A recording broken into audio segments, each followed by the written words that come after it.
अन्धं तम प्रविशन्ति ये असम्भूतिमुपासते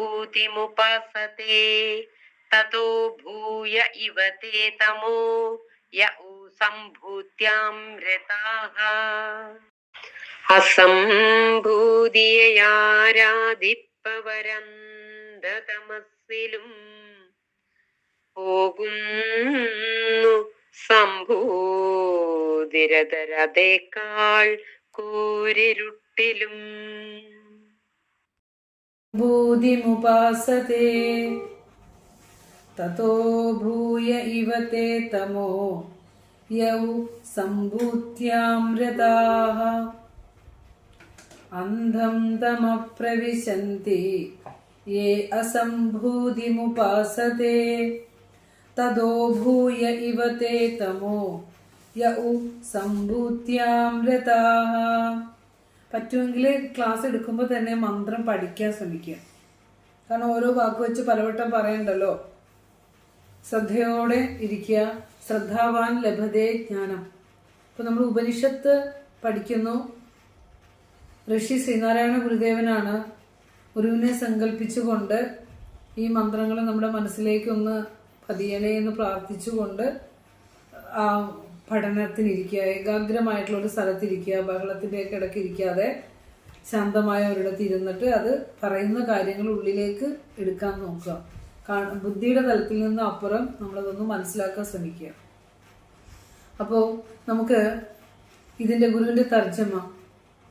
അസംഭൂതിയാരാധിപ്പവരന്ധതമസ്സിലും അസംഭൂതിയാരാധിപ്പവരന്ധതമസ്സിലും പോകുന്നു സംഭൂതിരതരതേക്കാൾ കൂരിരുട്ടിലും. അസംഭൂതിയാരാധിപ്പവരന്ധതമസ്സിലും പോകുന്നു സംഭൂതിരതരതേക്കാൾ കൂരിരുട്ടിലും. മന്ത്രം നോക്കാം നമുക്ക്. അന്ധം, ഓരോ വാക്കും ഒന്ന് നോക്കുക കേട്ടോ. നമ്മൾ ചൊല്ലുന്നവർക്ക് അത് പ്രശ്നമില്ല. പക്ഷെ ചൊല്ലാത്തവരും പുതിയതായിട്ട് ആദ്യമായിട്ട് ഈ ഉപനിഷത്ത് കേൾക്കുന്നവരൊക്കെ നമ്മുടെ കൂടെയിലുണ്ട്. അവർക്കൊക്കെ വേണ്ടിയിട്ടാണ് ഓരോ വാക്ക് എടുത്ത് പറയുന്നത്. അപ്പോൾ പ്രാർത്ഥനാ മഞ്ജരി എടുത്തിട്ട് ഓരോ വാക്കും ശ്രദ്ധിക്കുക.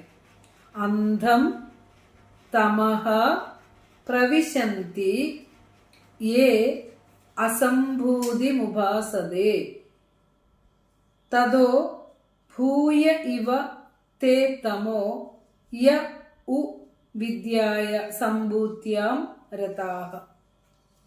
എൻ്റെ പദച്ഛേദം പറയുമ്പോൾ നമുക്ക് ഒന്നും കൂടി ക്ലിയർ ആവും അത്. അന്ധം തമഹ പ്രവിശന്തി. അവിടെ നമുക്ക് പദച്ഛേദം ഇല്ല, എല്ലാം സമസ്ത പദമില്ല. അന്ധം തമഹ പ്രവിശന്തി യേ. രണ്ടാമത്തെ പദം, രണ്ടാമത്തെ വരി നമുക്ക് പിരിക്കണം. യേ അസംഭൂതിം ഉപാസതേ. അവിടെ ആ വിട്ടുപോയാൽ നേർ വിപരീത അർത്ഥമായിട്ട് പോകും. അവിടെ ആയ്ക്ക് വളരെ ഇമ്പോർട്ടൻസ് ഉണ്ട്. യേ അസംഭൂതിം ഉപാസതേ. യേ അസംഭൂതിം ഉപാസതേ. യേ അസംഭൂതിം പ്ലസ് ഉപാസതേ. യേ അസംഭൂതിം ഉപാസതേ. അസംഭൂതിം പ്ലസ് ഉപാസതേ. അടുത്ത വരി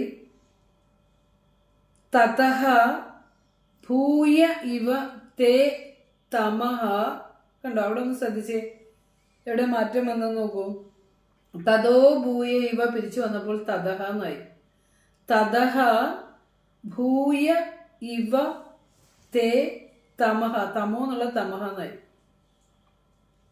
യകാരത്തിന് ഏകാരം വന്നു. തതഹ ഭൂയ ഇവ തേ തമഹ യേ ഉ സംഭൂത്യാം രതാഹ. യേ ഉ സംഭൂത്യാം രതാഹ. ഒന്നുകൂടെ പറയാം. അന്ധം തമഹ പ്രവിശന്തി യേ അസംഭൂതിം ഉപാസതേ തതഹ ഭൂയ ഇവ തേ തമഹ യേ ഉ സംഭൂത്യാം രഥാഹ. ഇനി ഓരോ വാക്കുകളും താഴത്തേക്ക് അങ്ങോട്ട് എഴുതിയിടുക. നമുക്ക് പദച്ഛേദം ചെയ്തു ശേഷം നമുക്കതിൻ്റെ ഗദ്യക്രമം എഴുതണം. അതിനുശേഷം നമുക്കതിൻ്റെ പദാനുപദ അർത്ഥം കുറിച്ചെടുക്കണം മന്ത്രത്തിന്. ഇനി ഈ മന്ത്രം മനസ്സിൽ പതിഞ്ഞേക്കണം, ഇനി തെറ്റരുത്. അത് നമ്മൾ ജീവിതത്തിലേക്ക് എന്താ പറയുക, ഒരു ഈശാവാസ്യ ഉപനിഷത്ത് നമ്മൾ പഠിച്ച് തന്നെ പോകണം. നോക്കാം. ആരെങ്കിലും ഒരാളൊന്ന് പിരിച്ചു പറയാനായിട്ട് പെട്ടെന്ന് പറയാൻ പറ്റുമോ? ഒരാള് ആ മന്ത്രം ഒന്ന് പിരിച്ചു.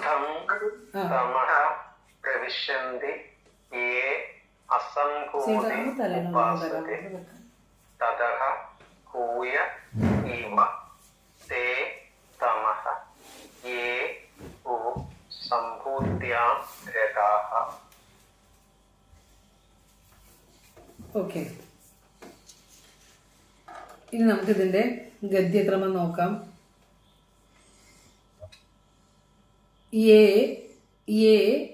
ഗദ്യക്രമം അന്വയ എന്ന് എഴുതുക. ആദ്യം ശ്ലോകം വായിക്കുന്നു, പദം പിരിക്കുന്നു, അന്വയ രൂപത്തിൽ ഗദ്യരൂപത്തിൽ പോയം പ്രോസ് ഓർഡറിലാക്കണം. അതിന് അസംഭൂതിം ഉപാസത്തെ, അത് രണ്ടാമത്തെ വരിയാണ്. അസംഭൂതിം, ആ അസംഭൂതിയാണ്, സംഭൂതിയല്ല. അസംഭൂതിം ഉപാസത്തെ തേ തേ, ആരാണോ അവൻ,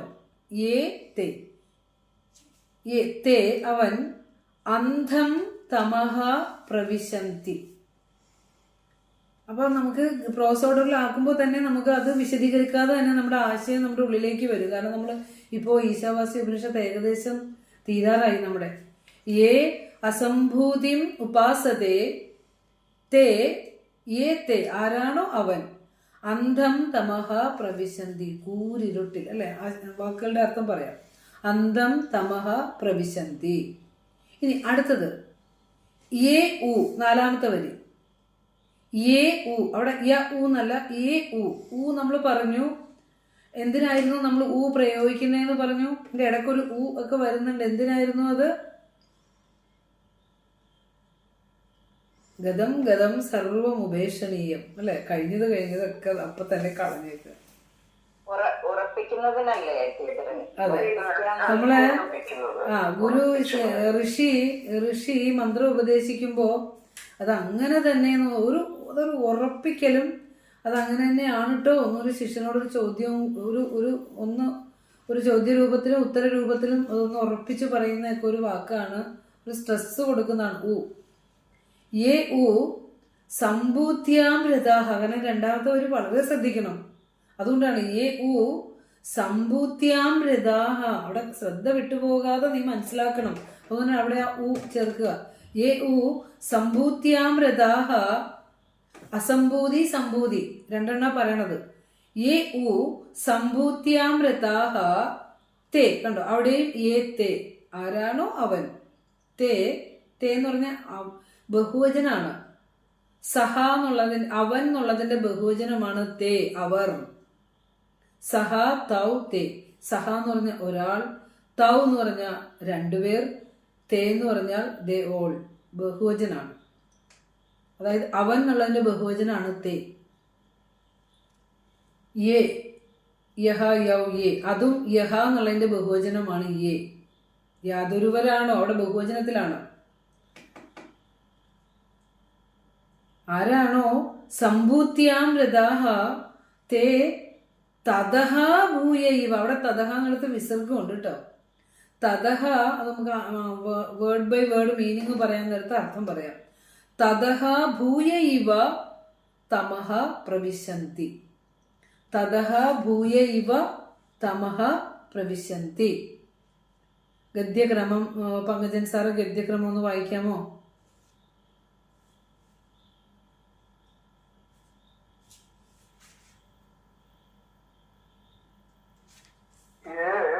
असंभूतिम उपासते ये ते अंतम तमः प्रविशन्ति ये उ संभूत्याम रताः ते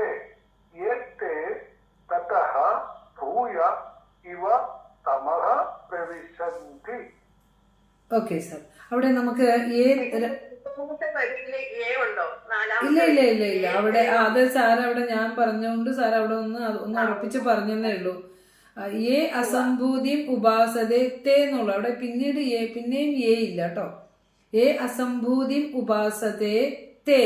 അവിടെ ഏ തേയുടെ പ്രയോഗം ഒന്ന് പറഞ്ഞു തരാൻ വേണ്ടി ഞാൻ അവിടെ ഏ എടുത്ത് പറഞ്ഞതേ ഉള്ളൂ. അവിടെ ഏ ഇല്ല.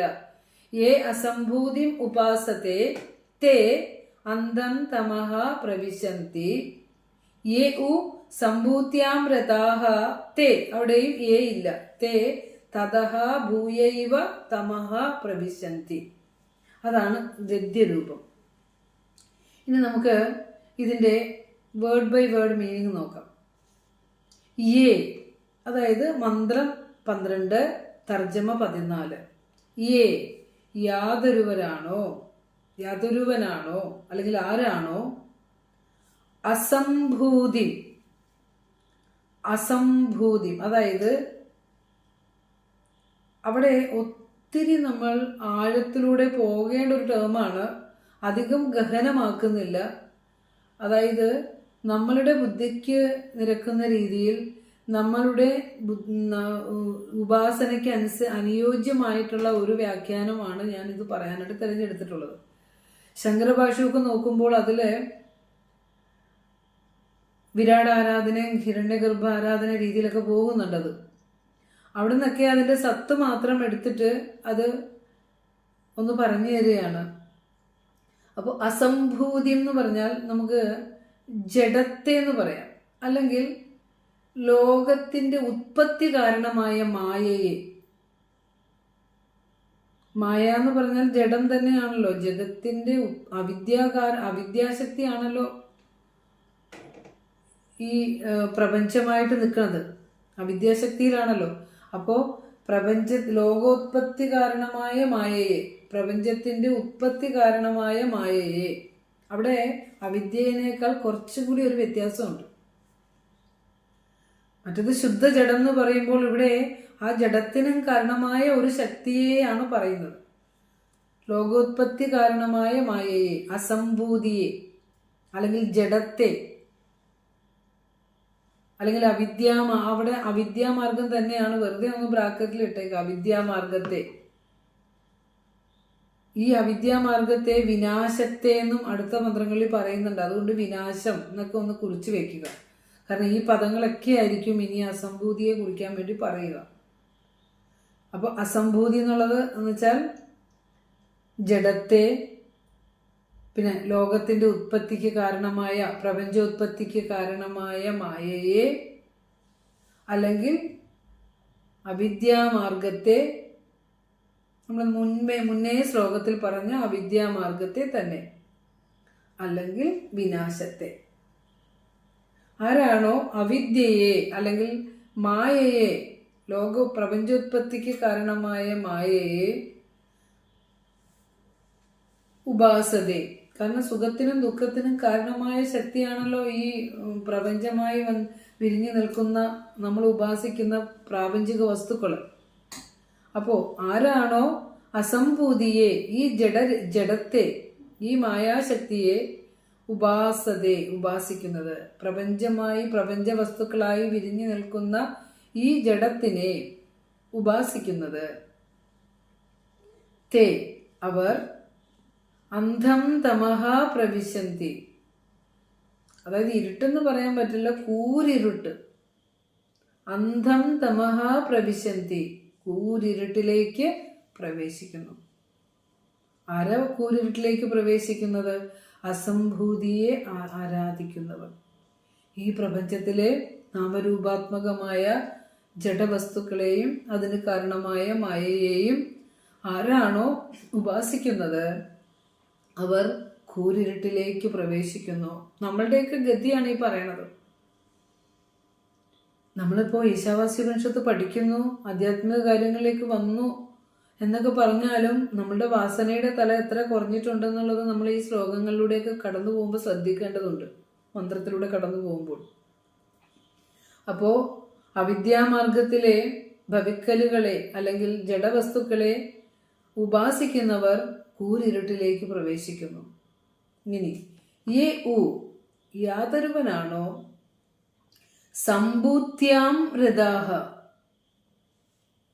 അതായത് സത്യത്തോടടുപ്പിക്കുന്ന ശക്തിയാണ് സമ്പൂതി, വിദ്യാശക്തി എന്ന് പറയും. ആ വിദ്യാശക്തിയിൽ രമിക്കുന്നവർ, വിദ്യയിൽ രമിക്കുന്നവർ എന്ന് തന്നെ അർത്ഥമാണ് സമ്പൂത്യാം രഥാഹ. അതായത് സംഭൂതി എന്ന് പറഞ്ഞാൽ ഈ അസംഭൂതിയിൽ നിന്ന് നമ്മൾ എത്തുന്നത് സംഭൂതിയിലാണ്. ആ സംഭൂതിയിൽ സത്യമാർഗത്തിലേക്കുള്ള വഴിയാണ്. ആ സംഭൂതിയിൽ നിറയുന്ന സംഭൂതികളിൽ പ്രകാശത്തിൽ നിന്നു പോകുന്നവർ. നമ്മൾ ഒരു വഴിയെ നടക്കുമ്പോൾ ചിലയിടത്ത് കാണുമ്പോൾ നടന്നു പോകുന്ന വഴി ചിലയിടത്ത് നല്ല പ്രകാശം കാണാൻ ശാന്തവും സുന്ദരവുമായ ഇടം. എന്നാൽ നമുക്കിവിടെ അങ്ങ് തങ്ങിയേക്കാലോ എന്ന് വിചാരിച്ചാലോ നമ്മളെ ലക്ഷ്യം നടക്കുമോ? ഇല്ല. എല്ലാം കഴിഞ്ഞ് രാമരാവണ യുദ്ധം എല്ലാം കഴിഞ്ഞ് തിരിച്ചു പോകുന്ന വഴി ലങ്ക നമുക്ക് ലങ്കയെ ആസ്ഥാനമാക്കിയാലോ എന്ന് ചോദിക്കുമ്പോൾ പറയുന്നുണ്ട്, വന്ന വഴി മറന്നു പോകരുത്. എനിക്ക് പെറ്റമ്മയും ജന്മനാട് സ്വർഗത്തേക്കാൾ ശ്രേഷ്ഠമാണ്, തിരിച്ചു പോകാം എന്ന് പറയാണ് രാജ്യം അനുജനെ തന്നെ കൊടുത്തിട്ട്, അല്ലേ? അപ്പൊ നമ്മൾ എന്തിലും ഭ്രമിച്ചു പോകരുത്. നല്ല പ്രകാശം കണ്ടു, സുഖം കണ്ടു, ശാന്തി കണ്ടു, എന്നിലെ വ്യക്തിത്വമൊക്കെ മാറി ഞാൻ എന്തൊക്കെയാണെന്ന് തോന്നിയപ്പോ അവിടെ ഒന്ന് നിന്നു പോയാൽ, പതിച്ചു പോയാൽ, ഗുരു ഇത് കടന്ന ചൈതന്യാണ്. അത് തന്നെ അത് തന്നെ. ഇനി അടുത്തത് പറയാൻ പോണതും ഇത് തന്നെയാണ്. പക്ഷെ ചെറിയ ചെറിയ വ്യത്യാസങ്ങൾ വരും. നമ്മൾ വ്യാഖ്യാനം പറയുമ്പോൾ അത് ശ്രദ്ധിക്കാം. അപ്പോ ഈ വിദ്യാമാർഗത്തിലെ ഭവിക്കലുകളിൽ അല്ലെങ്കിൽ പ്രകാശത്തിൽ, ആ വഴിയിൽ വരുന്ന ആ വെളിച്ചത്തിൽ, സംഭൂതികളിൽ രമിച്ചു പോകുന്നവർ, തേ അങ്ങനെയുള്ളവർ, സംഭൂതിയിൽ രമിക്കുന്നവർ, വിദ്യാമാർഗത്തിലെ സിദ്ധിവിശേഷങ്ങളിലും ആ പ്രകാശാത്മകതയിലുമൊക്കെ രമിക്കുന്നവർ, രതരായവർ, രമിക്കുന്നവർ, തേ തദൈവ. ഇവിടെ പറയുന്നത് എല്ലാവരും ഒന്നും ഈ സിദ്ധിവിശേഷത്തിൽ രമിച്ചവരല്ല കേട്ടോ. രമിച്ചാൽ പതിച്ചു പോകുന്നാണ് ഋഷി ഇവിടെ നമുക്ക് മുന്നറിയിപ്പ് തരുന്നത്. യേ ഉ സമ്പൂത്യാം രഥാഹ, ആരാണോ ഈ സംഭൂതിയിൽ രമിക്കുന്നത്, വിദ്യാമാർഗത്തിലെ ഭവിക്കലുകളിൽ രമിക്കുന്നത്, തേ അവർ, തതഹ എന്ന് പറഞ്ഞ അതിനേക്കാൾ, തതഹ എന്ന ശബ്ദത്തിന് അതിനേക്കാൾ പഞ്ചമി വിഭക്തി, തതഹ അതിനേക്കാൾ, ഏതിനേക്കാൾ? അസംഭൂതിയെ ആരാധിക്കുന്നവരെക്കാൾ, മായാശക്തിയെ, ശുദ്ധ ജഡത്തെ ആരാധിക്കുന്നവരെക്കാൾ ഒത്തിരി മുന്നിലാണ് സംഭൂതിരതർ. കാരണം അവര് അവിദ്യയൊക്കെ അറിഞ്ഞു മുന്നേറിയവരാണ്. അവര് അവിദ്യയെ അറിഞ്ഞിട്ട് മുന്നേറിയവരാണ്. അപ്പോൾ അവർക്ക് പക്ഷേ ആ ഭ്രമിക്കലുകളിൽ ഒരിക്കലും പെട്ടുപോകാൻ പാടില്ല എന്നർത്ഥം.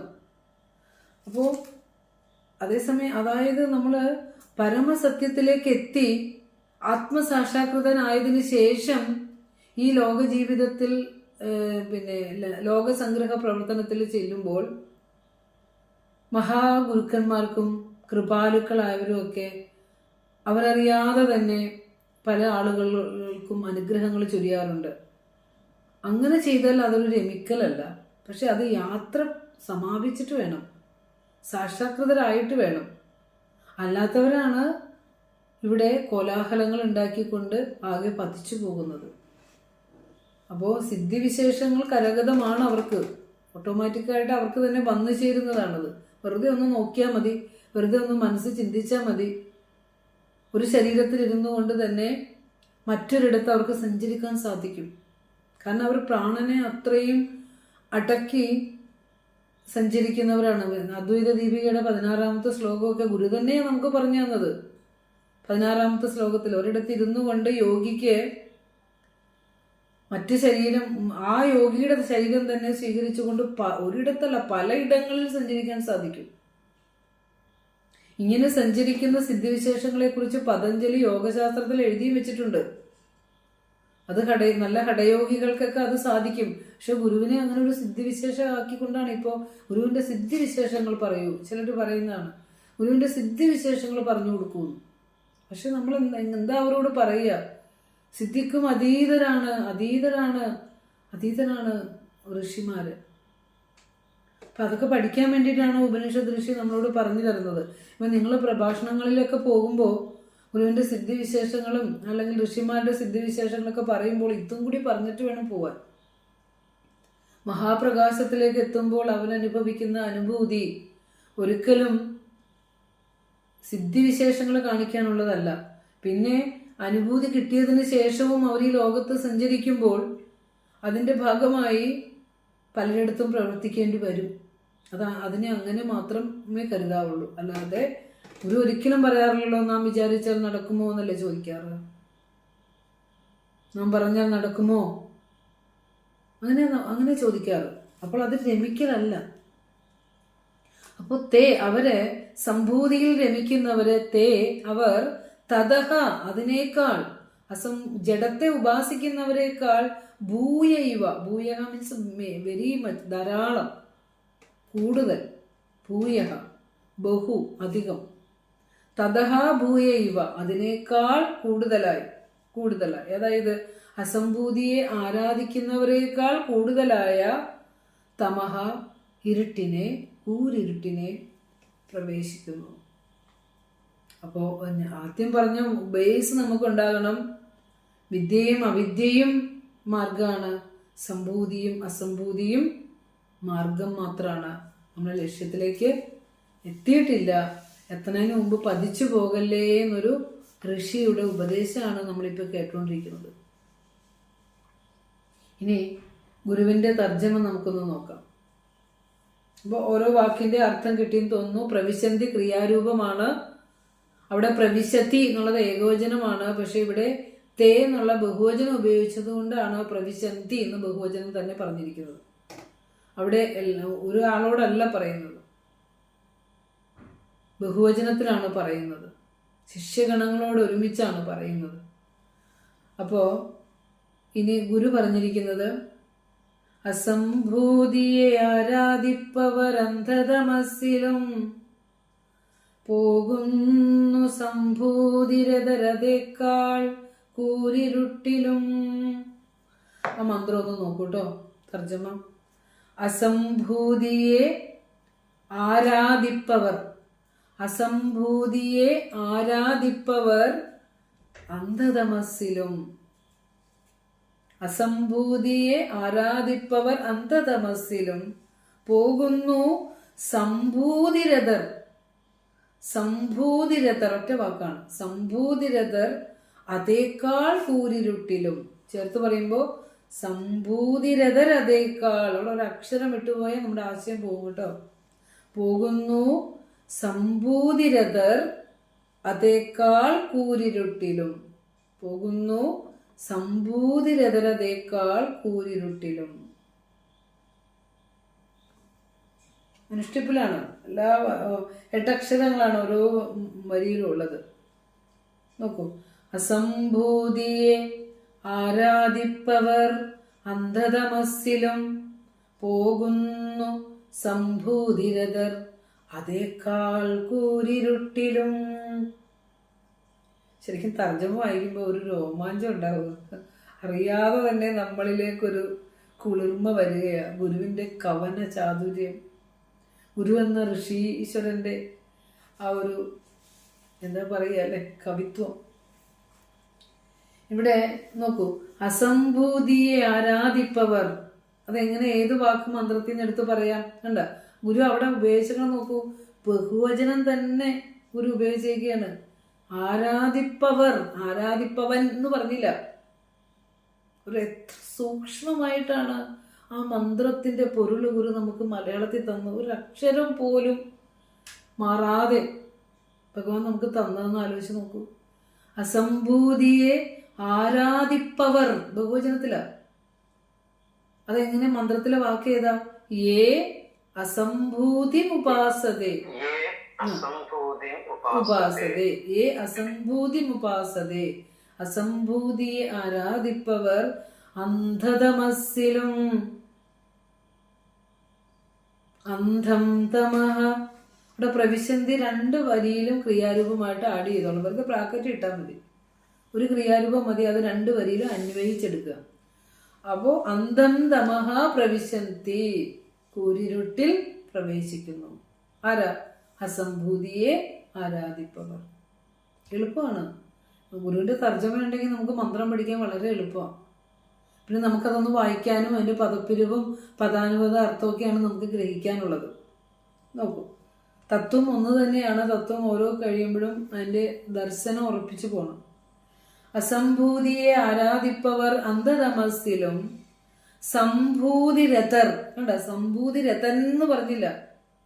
അവിടെയും ബഹുവചന രൂപത്തിലാണ് ഗുരു ആ വാക്ക് ഉപയോഗിച്ചിരിക്കുന്നത്. സംഭൂതിരഥർ. യേ സംഭൂത്യാം രഥാഹ. അത് മന്ത്രത്തിലെ വാക്കാണ്. യേ സംഭൂത്യാം രഥാഹ.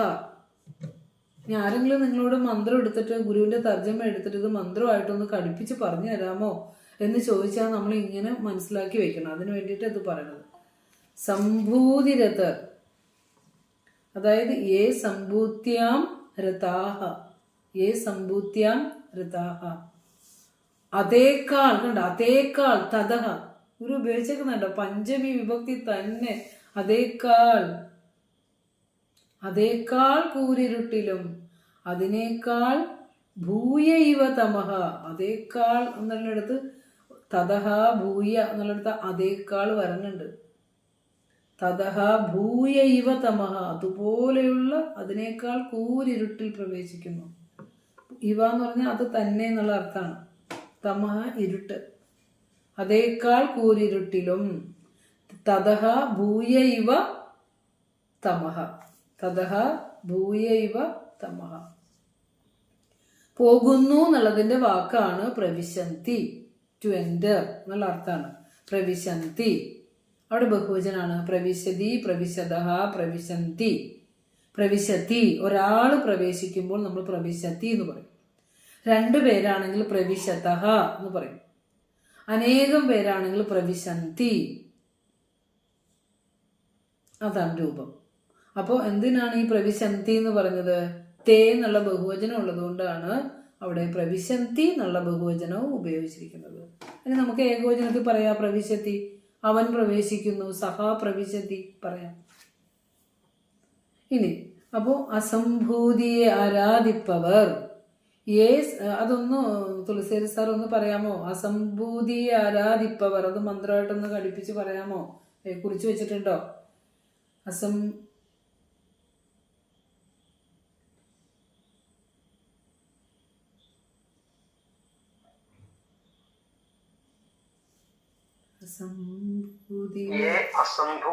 ഉപാസത്തെ. അസംഭൂതിയെ ആരാധിപ്പവർ തേ അന്ധം തമ പ്രവിശന്തി. അന്ധതമസ്സിലും പോകുന്നു. Okay okay. തെറ്റാണോ ടീച്ചറെ? ഇല്ല പറഞ്ഞോളൂ, കറക്റ്റാ. അവിടെ സംഭൂത്യാം രഥാഹ. സംഭൂതിരഥർ ആരാണോ? സംഭൂതിരഥർ. സംഭൂത്യാം രഥാഹ. സംഭൂതിരഥർ തേ തതഃ ഭൂയ ഇവ തമഃ പ്രവിശന്തി. അതേക്കാൾ കൂരിരുട്ടിലും പോകുന്നു. ഇപ്പൊ ക്ലിയർ ആയെന്ന് തോന്നുന്നു. നമ്മൾ മന്ത്രവും തർജ്ജമയും ക്ലിയർ ആയി. ഇനി തർജ്ജമ ഒന്നുകൂടെ, ഗുരുവിന്റെ തർജ്ജമ ഒന്നുകൂടെ നോക്കാം. അസംഭൂതിയെ ആരാധിപ്പവർ അന്ധതമസ്സിലും പോകുന്നില്ല കേട്ടോ, പോകുന്നു സംഭൂതിരതരതേക്കാൾ കൂരിരുട്ടിലും. ഇതാണ് മന്ത്രവും തർജ്ജമയും. ഇനി നമുക്ക്, അതായത്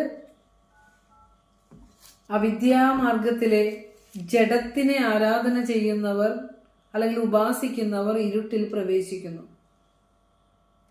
ഇനി വിദ്യാമാർഗത്തിലെ സംഭൂതികളിൽ, അതായത് അതിലെ സിദ്ധിവിശേഷങ്ങളിൽ അല്ലെങ്കിൽ അതിലെ പ്രകാശാത്മകതയിൽ സുഖിച്ച് നിന്നു പോകുന്നവർ അതിനേക്കാൾ കൂരിരുട്ടിലും അകപ്പെടുന്നു.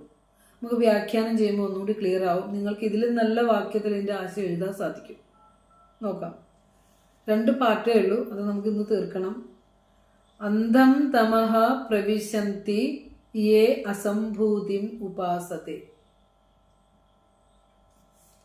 ഇവിടെ ഉപാസത്തെ എന്നുള്ളത് ആത്മനേപത ക്രിയയാണ് കേട്ടോ. ഉപാസത്തെ, ഞാൻ ഇവിടെ പരസ്മേവതി അല്ലാതെ, അതുകൊണ്ടാണ് ഉപാസത്തെ എന്ന് പറഞ്ഞത്. ഇവിടെ അന്ധം തമഃ പ്രവിശന്തി യേ അസംഭൂതിം ഉപാസത്തെ, അതായത് അസംഭൂതിയെ ആരാധിപ്പവർ അന്ധതമസിൽ പ്രവേശിക്കുന്നു. ഇനി എന്താണ് അസംഭൂതി? ന സംഭൂതി അസംഭൂതി. സംഭൂതിയുടെ വിപരീതമാണ് അസംഭൂതി. ന സംഭൂതി അതായത് വേണ്ടവണ്ണമല്ലാത്ത ഭവിക്കൽ, ശരിയല്ലാത്ത ഭവിക്കൽ.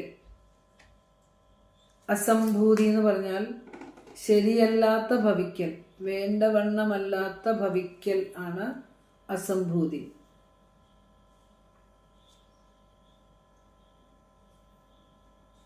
ഇനി അസംഭൂതിക്ക്, അപ്പോൾ അസംഭൂതി എന്ന് പറഞ്ഞാൽ ന സംഭൂതി, അതിന്റെ വിഗ്രഹമാണ് ന സംഭൂതി എന്ന് വെച്ചാൽ ശരിയായിട്ടുള്ള ഭവിക്കലല്ല, അത് തെറ്റായിട്ടുള്ള ഭവിക്കൽ തന്നെയാണ്. വേണ്ടവണ്ണമല്ല, നമ്മൾ കാണുന്ന കാഴ്ച ശരിയല്ലെന്ന് അർത്ഥം. കാഴ്ചക്ക് എവിടെ കുഴപ്പം വന്നിട്ടുണ്ട്, അതാണ് ആ ഭവിക്കല് ശരിയായിട്ടല്ല നമ്മൾ അറിയുന്നത്. അതായത് വേണ്ടവണ്ണമല്ലാത്ത ഭവിക്കൽ അല്ലെങ്കിൽ ശരിയല്ലാത്ത ഭവിക്കൽ, അതിനെയാണ് അസംഭൂതി എന്ന് പറയും. ഇവിടെ ഈ ഭാഗം വ്യാഖ്യാനം ചെയ്യാനായിട്ട് ഋഷിമാര് ഇത് എഴുതി വെച്ചിരിക്കുന്ന ഈ മന്ത്രം വ്യാഖ്യാനം ചെയ്യുവാനായിട്ട് അതിൻ്റെ വ്യാഖ്യാതാക്കൾ ഒത്തിരി ക്ലേശം സഹിച്ചിട്ടുണ്ടെന്നുള്ളത് നമ്മൾ പല വ്യാഖ്യാനത്തിലൂടെയും കടന്നു പോകുമ്പോൾ മനസ്സിലായി. കാരണം ഒരു 2 ദിവസം 3 ദിവസമെങ്കിലും ഞാൻ ഈ അസംഭൂതിയെ സംഭൂതിനെ ഉപാസിച്ചുകൊണ്ടിരുന്നു. ഏതാണ് ഭഗവാനെ ഇതെന്ന് ഇതിനോട് തന്നെ ചോദിച്ചുകൊണ്ടിരുന്നു. കാരണം ഇത് അപ്പോഴാണ് മനസ്സിലായത്, നമ്മളൊക്കെ പറയുന്ന, ചിന്തിക്കുന്ന, ഉപാസിക്കുന്ന തലത്തിലേക്ക് അല്ല ഋഷിമാരുടെ ദർശനം എന്നുള്ളത്. കാരണം വെറും വാക്കുകളുടെ അർത്ഥം പറയലോ ഒന്നുമല്ല ഈ ഋഷിയുടെ ദർശനം എന്ന് നമുക്ക് മനസ്സിലാവും. അപ്പോൾ നോക്കൂ, അസംഭൂതിക്ക് വിനാശം, അതായത് തൊട്ടടുത്ത മന്ത്രങ്ങളിൽ അസംഭൂതിക്ക് വിനാശം എന്ന അർത്ഥം പറഞ്ഞിരിക്കുന്നത്. അതുകൊണ്ട് വിനാശം എന്ന അർത്ഥം വെച്ചുകൊണ്ടാണ് മുനുഗുരുവിനെ പോലെയുള്ളവരും ബാലകൃഷ്ണ സാറിനെ പോലെയുള്ളവരൊക്കെ അതിനെ വ്യാഖ്യാനിച്ചിരിക്കുന്നത്. ശങ്കരദർശനത്തിലേക്ക് പോകുമ്പോൾ അതിനെ ഹിരണ്യഗർഭ ആരാധനയായിട്ട് പോകുന്നുണ്ട്. അപ്പോൾ അത് നമുക്ക് ഇത്തിരി കൂടി ക്ലേശകരമായതുകൊണ്ട് കുറച്ചും കൂടി എളുപ്പമായ രീതിയിലേക്ക് പറഞ്ഞു പോകുന്നു എന്നേ ഉള്ളൂ. അപ്പോൾ വേണ്ടവണ്ണമല്ലാത്ത ഭവിക്കലാണ് അസംഭൂതി. അസംഭൂതിക്ക് വിനാശം എന്ന അർത്ഥം കൂടി പറയുന്നുണ്ട്. വിനാശം, നാശം. അതായത് പലതിൻ്റെ തോന്നൽ നമ്മളിൽ ഉണ്ടാക്കിയിട്ട്, നമ്മൾ മായാദർശനത്തിൽ അവിദ്യാശക്തി പഠിച്ചപ്പോൾ അതിൻ്റെ നിർവചനം പഠിച്ചതാണ്. പലതിൻ്റെ തോന്നൽ നമ്മളെ ഉണ്ടാക്കി ഈ പ്രപഞ്ച നാമരൂപങ്ങളെ സത്യമാണെന്ന് നമ്മളെ തോന്നിപ്പിക്കുന്ന ശക്തിക്കാണ് അവിദ്യാശക്തി എന്ന് പറയുക.